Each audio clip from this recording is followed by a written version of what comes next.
Bienvenue à vous tous, c'est le club de l'actu du mardi et donc le club Tendance qui continue son chemin en y accueillant cette année de nouvelles recrues. Et je veux parler de Mégane Monatus qui est avec nous. Bonjour Mégane. Bonjour Jean-Marc. De la boutique Mégane M. Absolument. On vous avait reçu il y a quelques temps de cela parce que vous nous présentiez justement un concept tout à fait inédit autour des femmes de petite taille. Petite de taille. Petite de taille, c'est vrai. En plus, vous m'aviez déjà eu là. Petite de taille et toujours tendance et à la mode. On va parcourir avec vous justement, mais oui, on en parlera, mais Oui. on évoquera aussi beaucoup de choses qui vous tiennent à cœur, vous en tant que styliste. On en parlera tout au long de cette saison. Bienvenue dans l'équipe, une équipe bien Merci. constituée et toujours en compagnie du magazine Brune et Ben. C'est une nouveauté là aussi. François Thomas est avec nous. Bonjour François, merci d'être là. Mon ami. Eh ben non. Ah, non, c'est non, Marie-Jeanne, c'est pas d'accord, François. très bien. Voilà. Bravo, vous m'avez déjà oublié, Jean-Marc. Non, J'apprécie. absolument pas, Marie-Jeanne Serbin, Thomas.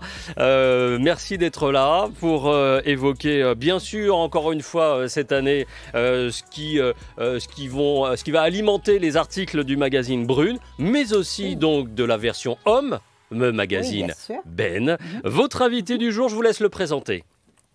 Bah, écoutez, c'est notre cher Pascal Patrice, chroniqueur mode très connu et rédacteur au magazine Diva, qui est un très fin connaisseur du secteur de la mode et la beauté. Bonjour Donc, Pascal est à mes Patrice. côtés.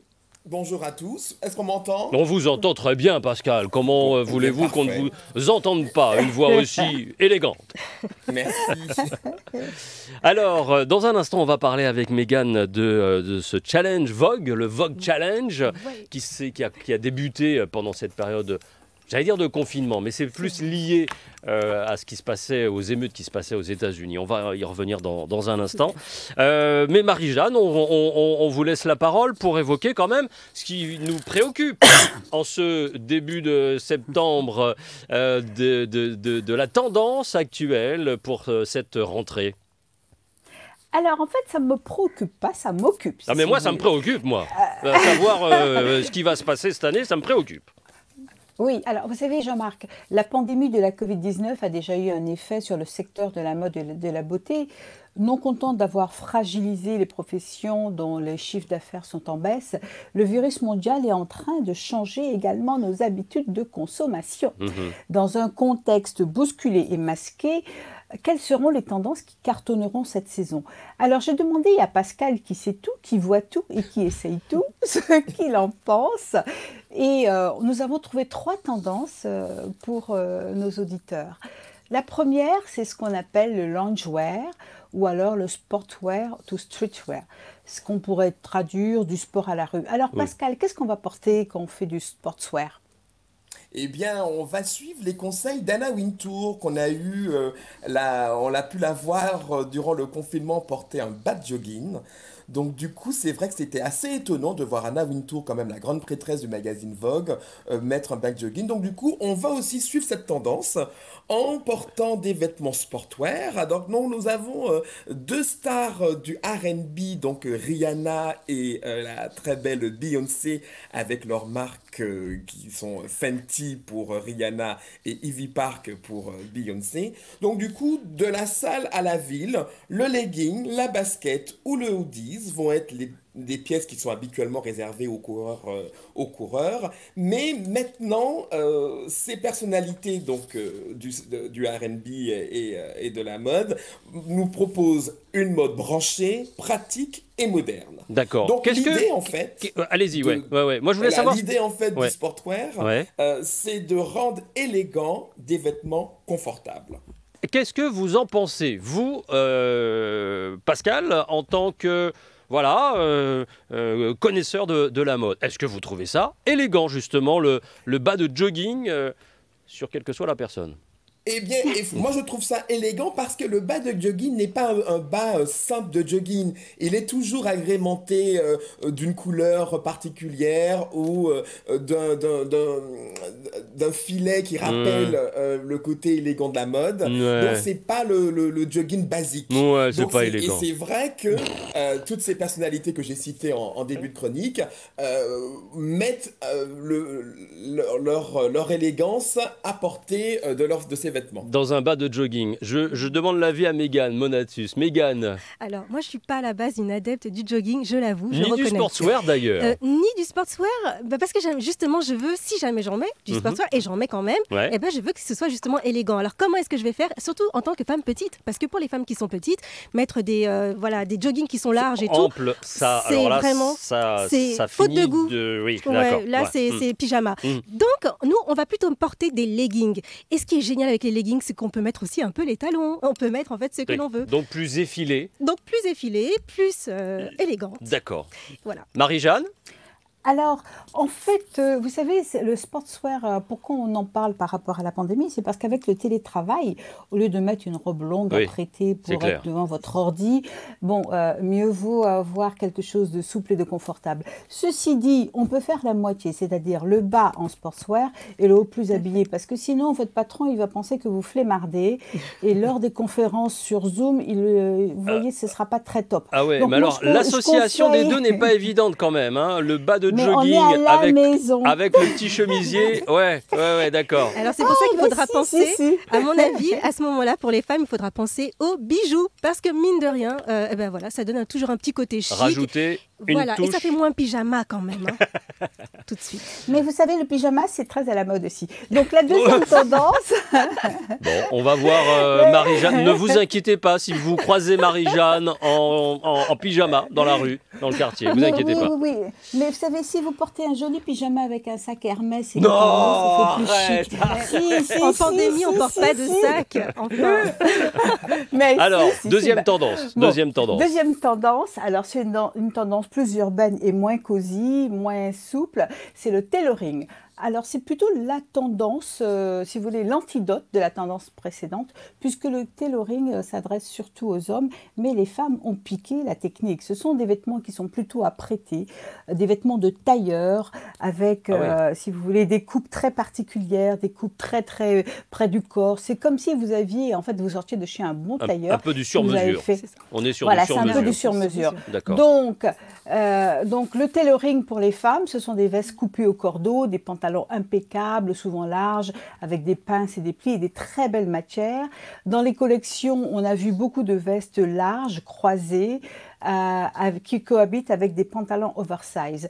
Alors moi, je propose quelque chose, c'est qu'on peut marier. Aujourd'hui, le tout mode, si vous voulez, le total look n'est pas forcément quelque chose qui va à tout le monde. Donc moi, ce que je propose, c'est la superbe veste tailoring, très bien coupée, avec un jogging. Oh non. Avec un Ah, tu vas pas me jogging. ressortir le jogging, hein, s'il te plaît. Arrête avec ce jogging. Ah oui, non mais là, mais par contre, non, mais je vois bien l'association et moi, je suis plutôt adepte de ces mélanges de genres, un Voilà, côté, voilà. alors peut-être pas un jogging, mais un jean, par exemple. Oui, moi, Mégane. je suis Oui, complètement oui, aussi oui. adepte Ouais. pour les mélanges de styles et même les mélanges des matières, parce que c'est ça qui donne un petit peu bien du sûr. cachet. Et puis finalement, on sort en fait du côté tout jogging. Voilà. Donc on est à la mode quand même, Pascal, mais à sa mode. vous appréciez? Alors moi j'apprécie et en même temps, comme on disait en début d'émission, pour les personnes de petite taille, c'est parfait. Parce que ça Absolument. sera ajusté à leur taille. Et en plus, avec des talons, c'est encore plus chic. Alors là, Voilà. Très bien. Troisième tendance alors pour cette rentrée. Alors, troisième tendance, c'est le grand retour des carreaux pour une mode colorée. On dit bonjour au tartan, à l'écossais, au pied de poule, au pied de coq, à la géométrie variable, il y en a partout. Un conseil cependant, il faut mieux s'offrir une belle et unique pièce à carreaux plutôt que de mixer les motifs. On laisse cela pour les podiums. Et une suggestion, on oublie le madras qui n'est pas vraiment dans la couleur des palettes de cet hiver. Ah oui, mais il y a des couleurs de madras beaucoup plus sobres quand même, genre noir et blanc. Ouais, mais c'est pas du tout carreau comme il faut. On risque de se dire, tiens, tu vas en vacances là alors que c'est la T'as sorti ta nappe de cuisine, d'accord. Pascal, Voilà. qu'est-ce que vous en pensez, mon ami? Ah, mais moi, je suis tout à fait d'accord avec Marie-Jeanne. Pas de mélange, on laisse ça vraiment pour les couturiers lorsqu'ils font des effets de podium pendant les défilés. D'accord. Donc le madras, non.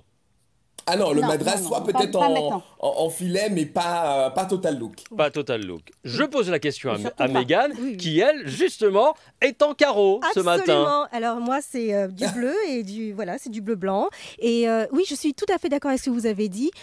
En filet seulement, hein, pour le madras, les couleurs chaudes pour l'hiver. Mais c'est bien de donner un petit peu de soleil. Donc moi, je pense que c'est bien aussi d'associer avec des couleurs comme du noir ou du bordeaux pour faire un petit peu le côté hiver quand même. Moi, j'ai vu souvent sur votre, dites-moi si je me trompe, sur le site de votre boutique, Mégane Oui. M, souvent justement une association, enfin, le carreau est souvent présent. Est-ce que je me trompe ou Alors pas? oui, moi j'aime bien tous les motifs en fait, hein. Donc il va y avoir des carreaux, des fleurs. J'adore les motifs. Je trouve que ça donne du cachet. Vous et êtes ça plus donne de la motif que personnalité. uni.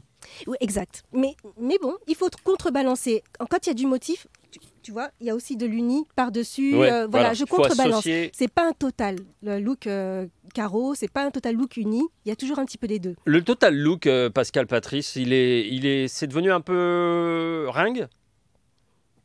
Alors, je dirais pas ringue, mais simplement, ça fait un peu too much. C'est C'est pas- mieux ouais. quand même de mixer. Ça manque de personnalité. Non. Voilà, c'est ça. Ça fait un peu genre, je suis le porte-parole d'une marque. Alors que c'est pas du tout le propos. C'est bien de mixer avec d'autres marques et de mettre en avant ses talents de styliste en herbe. Alors, on va parler du Vogue Challenge durant cette période également qui a attiré notre attention. Il y avait le confinement, mais aussi les événements qui se sont déroulés aux États-Unis avec cette absence du coup de représentativité, cette égalité, cette inégalité également entre les minorités et les blancs, on va dire, des États-Unis. Le mouvement part de là-bas, mais c'est répandu dans le monde entier. Qu'est-ce qu'il en est, Mégane? Alors de cela quand même est né, d'abord du Black Lives Matter hein, qu'on a tous connu pendant le confinement, est né justement le Vogue Challenge. Le Vogue Challenge qui va dans le contexte de représenter justement les minorités. Et les minorités, bien sûr, sont souvent noires ou basanées, on va dire. Et ça a été en fait administré par une jeune femme, voilà, Salma Nour, hein, de mémoire, qui s'est dit, moi j'ai envie d'être sur, de me représenter sur le magazine Vogue. J'aurais bien voulu me voir aussi, moi, voilà, exactement. en première de couverture. Et certainement en voir d'autres également, parce qu'on peut dire que le magazine Vogue, évidemment, n'a pas fait ce job de représenter les femmes noires notamment. Et en fait, ça a déboulé sur plusieurs personnes qui se sont dit, oui, moi aussi. Donc, ils ont tous posté leurs photos, et même les enfants. Donc, moi, je trouve que ça, c'est intéressant, parce que... Alors, donc, c'était un trucage, hein, c'est un trucage. C'était un trucage avec la couve, de fausses couves du magazine Vogue, Tout à fait. avec toutes ces personnes, hommes, femmes, enfants, des minorités qui jouaient le jeu. Exactement. Mais Rihanna ça- l'a fait d'ailleurs. Et ça a permis justement d'éveiller un peu plus les consciences. Elles étaient déjà éveillées pour certaines, mais là, cette fois-ci, les marques et même on peut voir dans les publicités actuellement, je pense que tous nous l'avons remarqué, qu'en France en tout cas, il y a maintenant une représentation des Noirs hein, notamment, même des Asiatiques, j'ai pu voir. Donc, il y a quelque chose qui commence à s'amorcer, il était temps. C'est vrai qu'on constate qu'il y a de plus en plus de couples mixtes ou de personnages dans la publicité, dans la communication. La communication est en train de changer, Marie-Jeanne, également, selon vous? Pas du tout. Non, je connais bien le problème malheureusement. Pourquoi je dis malheureusement? Parce que ça fait 30 ans que j'ai lancé le magazine Brune et 30 ans que je me bats avec les marques pour qu'elles nous prennent en considération, nous, en tant que consommatrices et consommateurs afro-descendants. Et quand vous voyez une publicité, par exemple, avec une noire, en fait, il faut savoir que c'est une technique marketing et que ça ne veut absolument pas dire que la marque si vous voulez, a de l'empathie pour les Noirs. Ça ne veut absolument pas dire que la marque considère que les Noirs sont des consommateurs.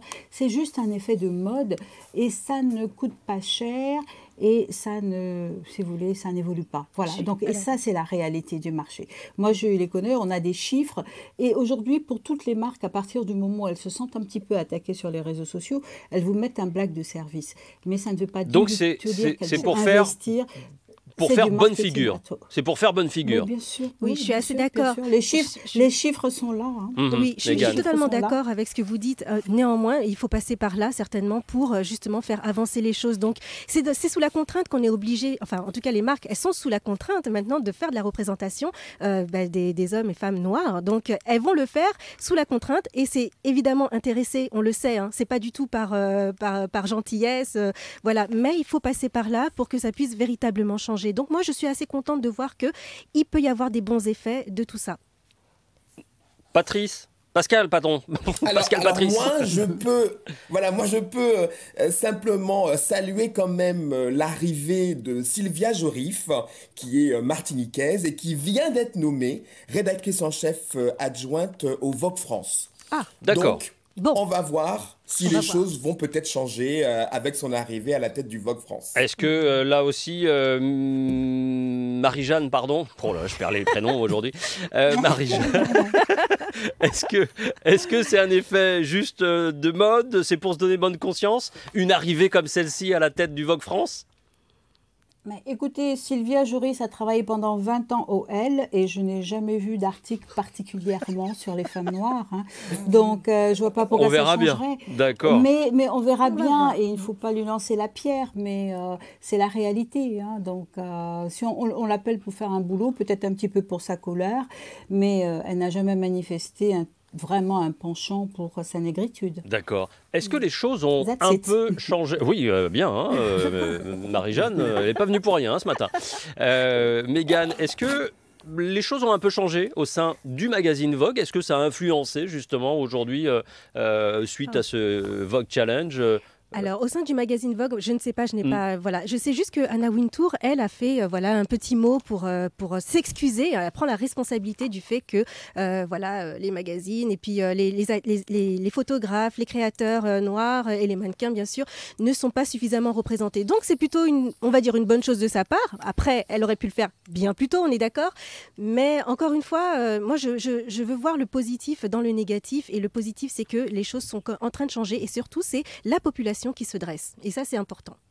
Pour ma part, en tant que dans mes défilés, depuis le jour où j'ai commencé, donc ça fait déjà 10 ans passés, j'ai toujours voulu que les femmes soient représentées de toutes les ethnies, donc asiatiques, noires, bref, enfin tout.